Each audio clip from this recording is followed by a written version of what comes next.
అందరికీ నమస్తే. ఈ వీడియో ప్రైవేట్ స్కూల్లో వర్క్ చేసే టీచర్స్ కోసం. ఒక టీచర్కి ప్రైవేట్ స్కూల్లో 8,000 ఇస్తారు. 8,000 అంటే ఎంత దారుణం అంటే, ఒక ఆయమ్మకి 8 నుంచి 9,000 ఇస్తారు. అదే ఒక టిఫిన్ సెంటర్లో వర్క్ చేసే ఒక అబ్బాయికి 7 నుంచి 8,000 ఇస్తారు. ఎక్కడన్నా ఏదైనా హోటల్లో వర్క్ చేస్తే 8 నుంచి 9,000 లేదా 10,000 ఇస్తారు. అంతకంటే దారుణంగా పరిస్థితి అయిపోయింది ప్రైవేట్ స్కూల్ టీచర్లది.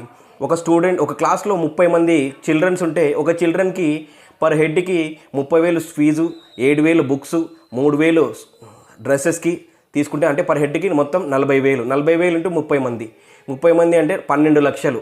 మొత్తం సంవత్సరానికి 12 లక్షలు ఒక క్లాస్ నుంచి కలెక్ట్ చేస్తే, అదే ఒక టీచర్కి 8,000 నెలకేసుకుంటే 12 నెలలకు 96,000. అంటే 96,000లో వాళ్ళు సామాన్ ఏం తెచ్చుకుంటారు, ఇంటి రెంట్ ఏం కట్టుకుంటారు, పిల్లల్ని ఎలా పోషించుకోవాలి, ఎలా బతకాలి, వాళ్ళు ఎట్లని బతుకుతారు వాళ్ళు? ఇంత దారుణంగా జీతాలు ఇస్తే ఏమైపోవాలి ప్రైవేట్ స్కూల్లో టీచర్స్? చాలా